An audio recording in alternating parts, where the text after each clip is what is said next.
Raconter l'histoire de la ferme Dessine-moi une brebis, c'est d'abord raconter celle de Léo.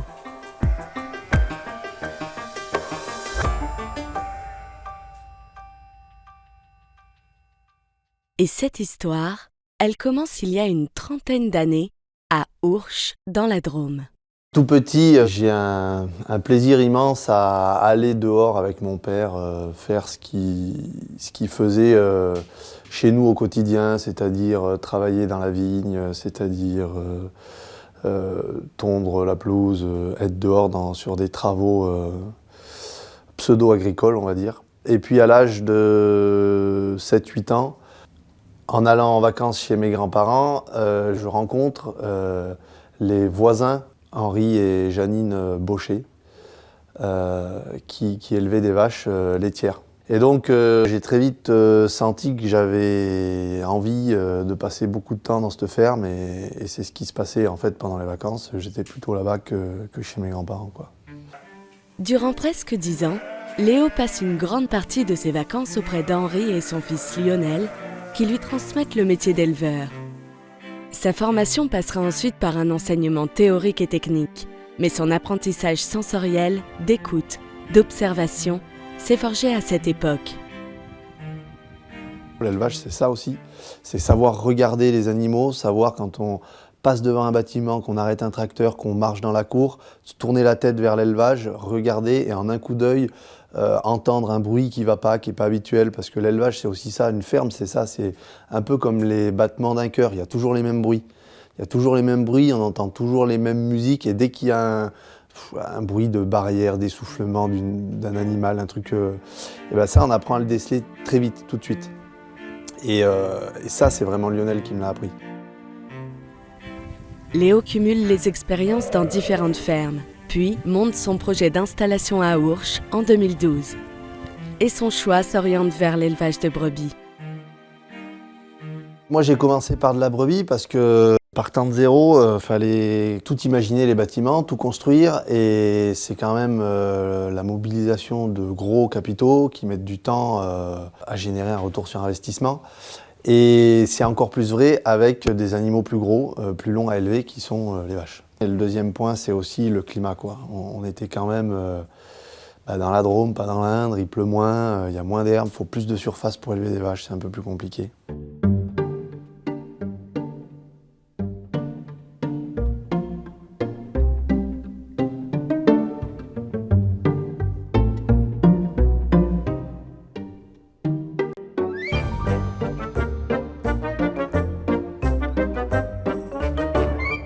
Donc 2013 on démarre, mais il y a 1 an de travaux. Donc quand j'ai le permis, je commence déjà à réserver mes brebis parce que c'est pas quelque chose qui se commande la veille pour le lendemain. Et donc on avait une première échéance parce que j'ai commandé des brebis pleines à l'éleveur à qui je les ai achetées.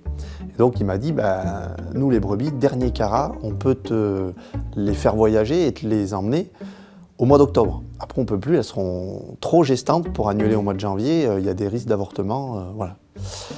Et vu qu'on voulait être sûr de ce avec quoi on allait démarrer, on avait échographié des brebis et j'ai acheté 40 brebis pleines. Donc on met le premier coup de tractopelle le 13 janvier 2013.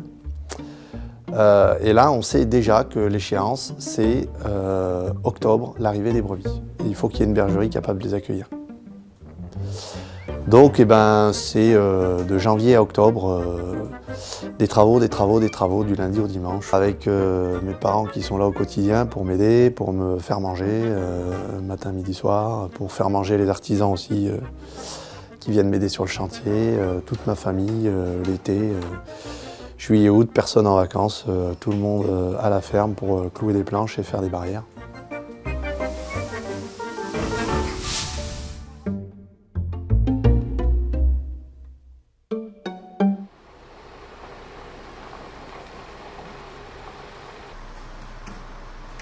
C'était un camion impressionnant pour 40 petites brebis.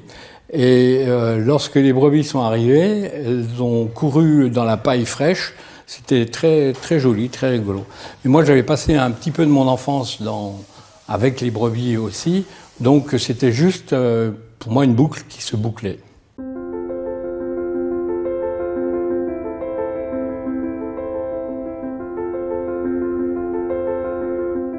J'aurais aimé faire ça.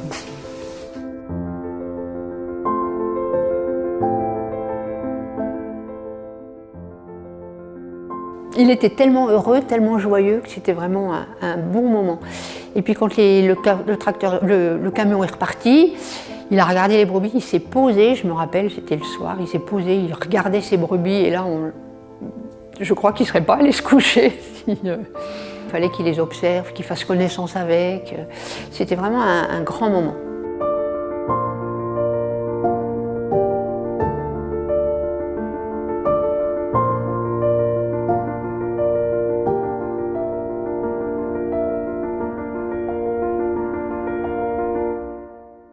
On se dit à ce moment-là que tout ce pourquoi on s'est battu pendant 2 ans est là devant mes yeux et que c'est une histoire qui démarre pour 30, 40, 50 ans, au moins toute ma carrière. Ces animaux-là qui sont là, qu'il va falloir nourrir matin, midi, soir, enfin matin et soir, on les nourrit que 2 fois par jour. Mais voilà, qui respirent, qui sont vivants, qui sont là, et ben ça y est, le livre s'ouvre vraiment et j'ai une vraie responsabilité. Il faut que je m'occupe de ces animaux correctement, ils comptent sur moi, il y a personne d'autre que moi, enfin voilà. Ouais, ça c'était assez incroyable. C'était un beau moment. Si 2013 est l'année où tout commence, 2014 est celle des premières fois. Première traite, premier yaourt, première tome, premier agnelage.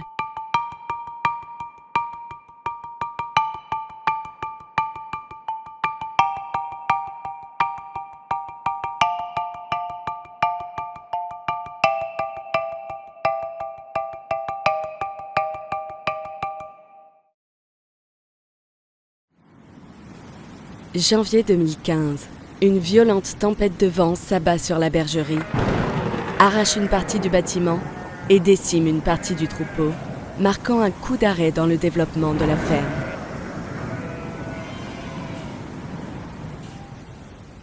Ça me fait perdre 1 an dans le projet justement d'évolution de l'élevage.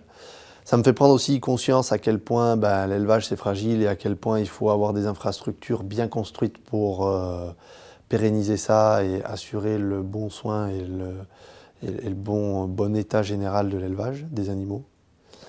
Et donc en 2015, je me dis il faut que je fasse quelque chose, il faut que je rebondisse sur cet événement.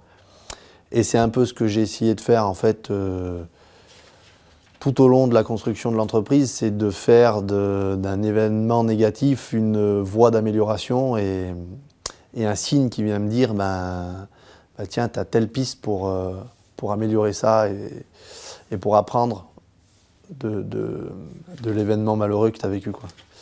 Et donc c'est là où je décide de faire le séchage, d'agrandir le bâtiment pour calfeutrer différemment, pour fermer différemment et de faire le séchage en grange. Léo n'a jamais caché sa passion pour les vaches. En 2016, il n'est donc pas étonnant de les voir débouler à la ferme, d'autant plus qu'elles s'inscrivent complètement dans le cercle vertueux défendu par Léo.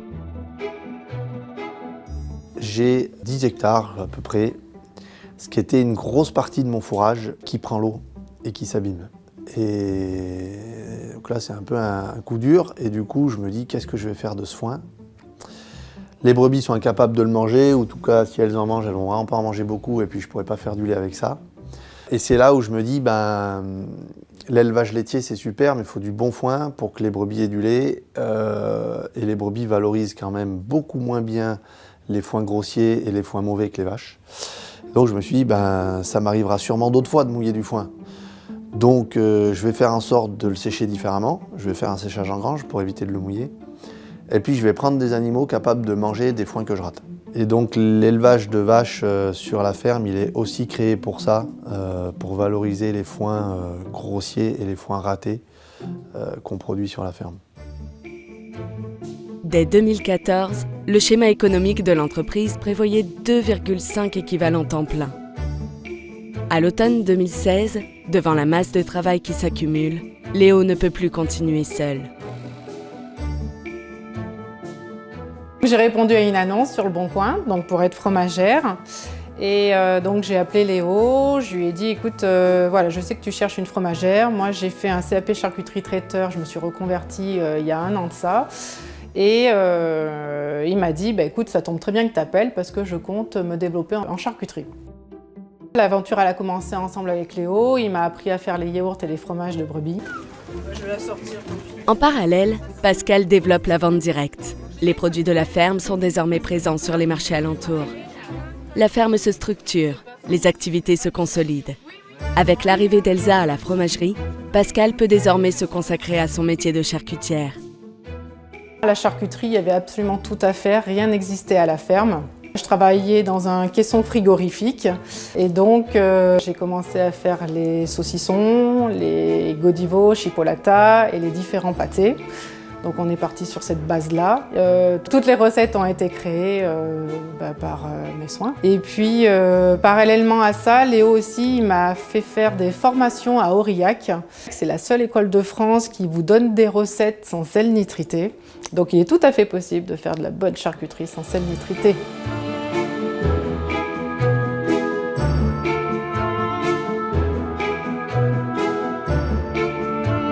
Les cochons, ils ont toujours fait partie de la synergie importante entre les élevages.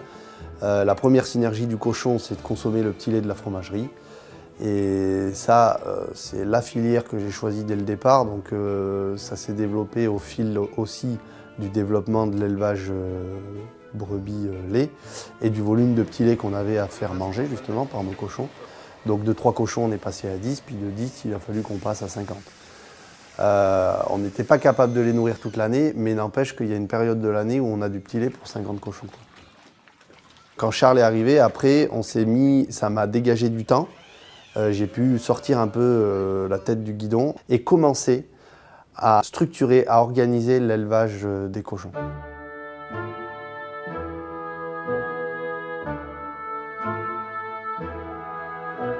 Alors je suis responsable d'élevage, donc principalement sur le troupeau des brebis.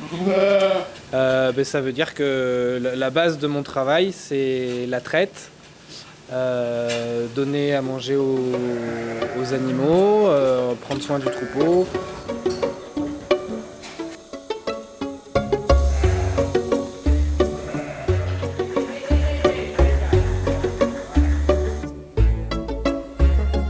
Aider une brebis à mettre bas et faire naître un agneau, c'est magnifique. Tisser du lien avec un animal particulier qui vient de demander des cratouilles, il y a beaucoup d'échanges d'émotions, de la joie, parfois beaucoup de peine, parce que c'est des êtres vivants, donc il y a aussi des pertes, voilà, mais c'est toujours beau comme relation.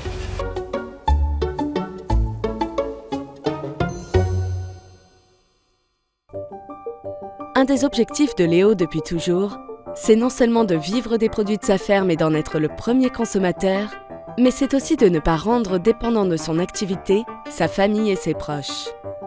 Devant l'essor que prend la ferme, Léo partage le travail, délègue et s'entoure petit à petit d'une équipe qu'il veut solide et passionnée.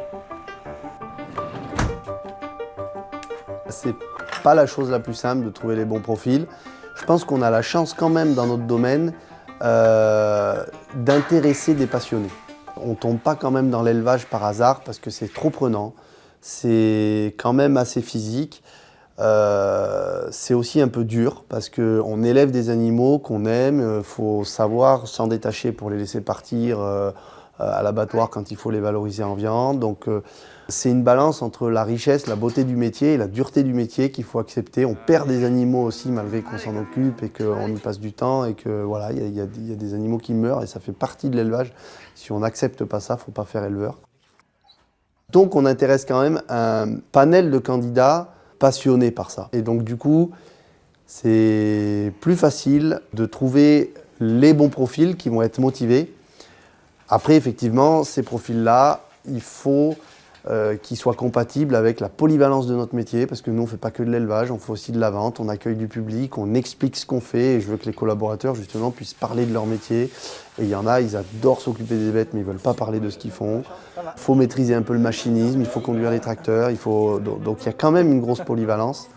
Et ça, c'est ce qui rend du coup l'aspect du recrutement un peu plus compliqué. Ouais. Et moi, c'est ce que je cherche aujourd'hui au quotidien, c'est trouver des collaborateurs et de les installer dans leur zone vraiment de passion, dans leur zone de talent pour qu'ils explosent, qu'ils aient envie de se donner à 200%.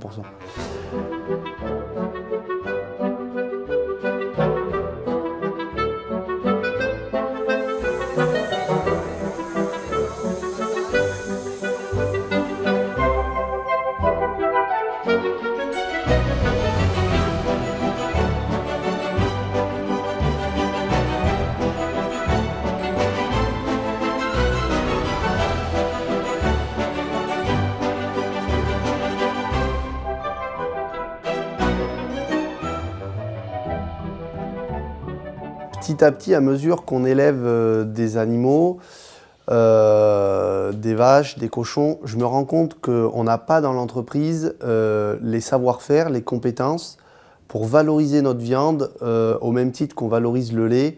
Et ça, c'est un problème pour moi parce que j'ai toujours eu envie de pouvoir être le premier consommateur de ce qu'on produit. Et donc, je me dis, bon, ben, il faut qu'on arrive à intégrer ces compétences-là. Ça veut dire embaucher un boucher et ça veut dire un certain volume de viande pour être capable de l'occuper parce que nous, ben, on n'a pas les élevages assez développés qui sont capables de nous fournir toutes les semaines la viande dont on a besoin pour occuper un boucher. Donc, ça trotte dans ma tête, j'ai cette idée-là et puis on reste sur le format... on valorise notre viande grâce à un prestataire qu'on embauche un jour dans la semaine pour nous transformer notre viande et donc la vendre à nos clients sur les marchés. La guerre se traduit par une première mesure centrale et essentielle, le confinement. C'est une privation 2020, de liberté, notamment d'aller le Covid s'invite dans la réflexion de Léo. 90% des ventes se font sur les marchés, qui sont stoppés net durant le confinement. Le besoin d'être complètement indépendant est plus urgent que jamais.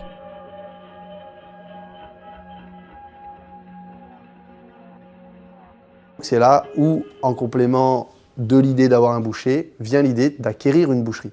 Parce que puisque nous, on n'a pas la taille et qu'on n'a pas le volume nécessaire pour occuper un boucher, si on ouvre une boucherie, on va pouvoir s'appuyer sur le volume d'autres éleveurs, sur la viande d'autres éleveurs, qui vont nous aider à occuper des bouchers et à valoriser correctement ce produit-là. Et c'est là que vient l'idée de, on achète une boucherie, on va apporter la viande, bien sûr, de notre ferme à la boucherie, mais pas que. Et surtout, le mais pas que, dès le départ, on communique dessus, on l'explique, on le dit. Parce que d'une, il n'y a pas que nous qui faisons du bon travail en tant qu'éleveurs. Moi, je connais plein d'éleveurs qui travaillent très très bien. Et surtout, on va être capable de vous proposer de la viande toute l'année. Parce que si on compte que sur nous, on n'est pas capable. Et quand on n'en a plus, vous allez aller où? Vous allez aller peut-être dans des endroits où la viande est de moins bonne qualité, voire même pas française, voire voilà.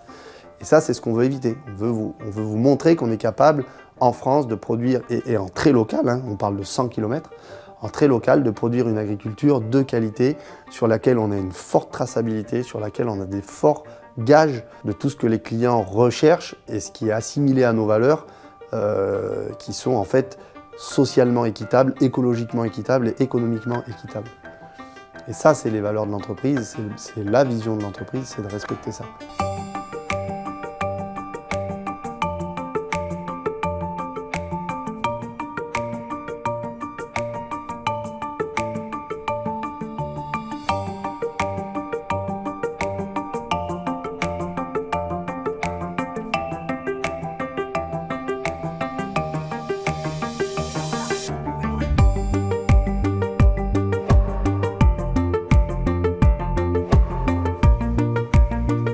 Dix ans après la création de la ferme Dessine-moi une brebis, l'entreprise compte désormais une vingtaine de personnes. Aujourd'hui, parmi les perspectives, il y a celle de viser une autonomie alimentaire pour l'ensemble des animaux, permettant ainsi de maîtriser ce qu'ils mangent et de garantir des produits transformés de qualité. Moi, ce que je souhaite aujourd'hui, et ce que j'ai envie qu'on réalise dans l'entreprise, c'est vraiment de consolider la vision que j'avais il y a 10 ans en la créant et que j'ai toujours aujourd'hui très ancrée. qui est être capable de produire des aliments de qualité et de les proposer au plus grand nombre. Au même titre que le climat change, que plein de choses changent, que les pratiques alimentaires changent, il faut cultiver cette force de l'adaptabilité et l'intelligence de gérer l'imprévu et de s'adapter. C'est ça en fait l'intelligence. Parce que réciter sa leçon par cœur et refaire chaque année ce qu'on sait faire, c'est pas être intelligent. Ça. Par contre, changer d'orientation, s'adapter à plein de pratiques qui évoluent, que ce soit des pratiques alimentaires, des pratiques culinaires, des pratiques de rythme de vie. Les gens n'ont plus le même rythme aussi qu'il y a 30 ans, ils n'ont plus les mêmes habitudes alimentaires. Et pour autant, des fois aussi aller à l'encontre, parce que nous, on est producteurs de viande et on dit que les gens mangent moins de viande et que demain, on va faire de la viande moléculaire. Mais nous, c'est tout ce dont pourquoi on se bat pour éviter ça, pour éviter des dérives comme ça alimentaires en disant la viande c'est nécessaire, c'est pas nécessaire d'en manger 3 fois par jour, on est bien d'accord. Mais c'est nécessaire d'en manger de la bonne, c'est nécessaire dans un écosystème, l'élevage est nécessaire dans l'écosystème, dans le fait de faire pousser des céréales, de cultiver. C'est le plus vieux métier du monde et il y a tout à faire encore. C'est ça qui est incroyable, c'est que l'agriculture ça existe depuis des années, des générations et il y a encore tout à faire. Et il faut tout réinventer et il y en a plein de questions à se poser et ça c'est génial. Et à plusieurs on est encore plus fort pour y répondre.